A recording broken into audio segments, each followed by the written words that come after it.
Team kita, geng kita, this is liga kita. Support ke mana-mana, this is liga kita. Sorak bola, ikut suka demi liga kita. Berita terkini. PSM telah menjawab isu berkenaan rumput, tetapi ada masalah lain yang membuatkan Stadium Keramat itu belum bersedia untuk aksi menentang Oman. Ketika ini, permukaan padang di Stadium Nasional Bukit Jalil sekali lagi mengundang kerisauan penyokong selepas artis antarabangsa, Ed Sheeran, difahamkan akan mengadakan persembahan di gelanggang Harimau Malaya itu pada malam tadi.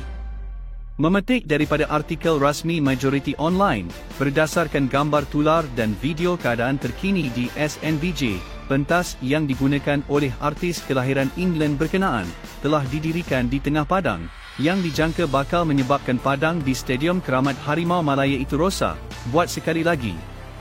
Sebelum saya meneruskan ulasan ini, izinkan saya mengambil masa anda semua, terlebih dahulu. Jika anda semua suka dengan cara penyampaian saya, bantu saya dengan cara menekan loceng di sini, dan tekan all, agar saya terus kekal membuat konten yang bermanfaat, serta menarik untuk dipertontonkan, kepada anda semua. Terima kasih. Tanpa melengahkan masa, mari kita teruskan ulasan ini, dengan lebih mendalam. Tampil menenangkan orang ramai, Perbadanan Stadium Malaysia telah memberi kenyataan dalam usaha mengelakkan tragedi pada November lalu berulang untuk aksi kelayakan Piala Dunia 2026 dan Piala Asia 2027 menentang Oman. Sebagai langkah awal, PSM telah memindahkan rumput seluas 1,900 meter persegi bagi menempatkan pentas dan menara sistem audio mengikut tema World Tour Ed Sheeran. Rumput yang telah dipindahkan kini diberi jagaan insentif, termasuk pengairan dan pembajaan, supaya kesihatan rumput berada pada tahap optimum, tulisnya. Menurut kenyataan dikeluarkan, PSM akan melibatkan tenaga pakar, selain bersedia menggunakan rumput tersedia di tapak semayan untuk mengatasi masalah itu. Walaupun pihak PSM sudah memberi jaminan berhubung isu rumput di SNBJ, namun terdapat 3 faktor Stadium Keramat Harimau Malaya itu belum sedia untuk dijadikan venue Malaysia menentang Oman pada 26 Mac ini.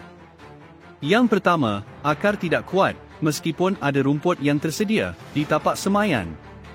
Seperti dikatakan oleh perbadanan berkenaan, PSM sudah bersedia untuk menggunakan rumput dari tapak semayan sekiranya perlu, yang bermaksud ia akan digunakan jika kawasan pentas itu berlaku kerosakan, selepas konsert Ed Sheeran berlangsung. Difahamkan, tapak semayan sedia ada yang disediakan pihak PSM, telah mempunyai keluasan rumput melebihi 2,000 meter persegi untuk menampung keperluan padang SNBJ. Bagaimanapun, lebihan rumput semayan berkenaan tidaklah memberi jaminan untuk bertahan sepanjang perlawanan menentang Oman, kerana ada kemungkinan akarnya tidak akan kuat dan berpotensi tercabut semasa aksi berlangsung. Perkara itu pernah dilontarkan oleh Tunku Mahkota Johor, yang mana selepas rumput dipasang, akarnya memerlukan masa kira-kira 2 hingga 3 bulan untuk kuat. Jarak perlawanan Malaysia menentang Oman pula berbaki sebulan lagi, dan secara zahirnya, ia hanya akan memalukan Malaysia buat sekali lagi, sekiranya ada rumput yang koyak dan tercabut. Kedua, rumput Zion Zoysia belum cukup matang. Melihat kembali pada kerosakan pertama selepas rumput Zion Zoysia dipasang di SNBJ, tidak sampai 3 hari padang baharu digunakan, namun sudah kelihatan rosak sebaik 45 minit pasukan Malaysia beraksi menentang India pada perlawanan pertama Pesta Bola Merdeka.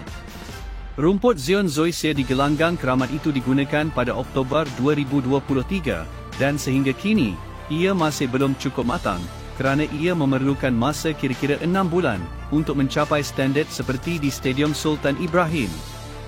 Ia sejajar dengan kenyataan yang dikeluarkan pakar rumput, iaitu pengasas kepada syarikat consultancy, Normas Yakin Arifin, yang menyifatkan rumput Zion Zoysia belum cukup matang digunakan. Jelasnya, rumput Zion Zoysia memerlukan sekurang-kurangnya 6 bulan untuk benar-benar matang dan sesuai digunakan. Yang menjadi masalah sekarang, rumput di Stadium Nasional itu belum matang. Apabila rumput tersebut sudah matang nanti, dia akan lebih baik daripada padang lain, katanya. Sepatutnya, April 2024 adalah bulan sesuai untuk rumput baharu itu digunakan, selepas ia selesai dipasang pada Oktober lalu.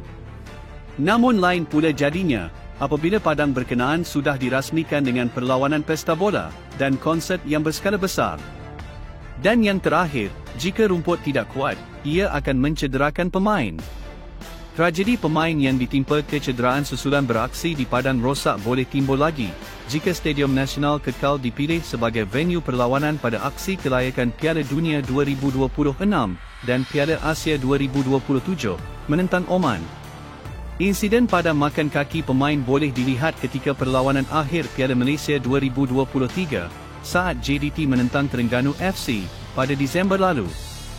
Susulan bermain di atas padang yang rosak itu, pertahanan TFC, iaitu Ubaidullah Syamsul, telah difahamkan terpaksa berehat sekitar sebulan hingga 2 bulan selepas mengalami kecederaan ACL semasa aksi final yang menyaksikan JDT menang 3-1 ketika itu. Selain Ubaidullah, dua pertahanan Harimau Selatan iaitu Corbin Ong dan Shane Lowry turut mengalami kecederaan dalam perlawanan sama. Dengan pemain kebangsaan yang rata-ratanya berkemungkinan tidak berada pada tahap stamina cemerlang selepas kali terakhir beraksi dalam aksi Piala Asia 2023 pada Januari lalu, pasti akan memudahkan lagi mereka ditimpa masalah kecederaan dalam perlawanan tersebut. Diharapkan semua persiapan mampu berjalan dengan lancar dan sama-samalah kita lihat bagaimanakah perkembangan terkini yang akan diberitahu oleh PSM selepas ini. Itulah sedikit ulasan berkenaan berita terkini yang ingin disampaikan. Jika anda mempunyai sebarang pendapat, jangan lupa untuk tinggalkan pendapat tersebut di ruangan komen di bawah. Terima kasih kerana menonton video ini sampai ke minit akhir.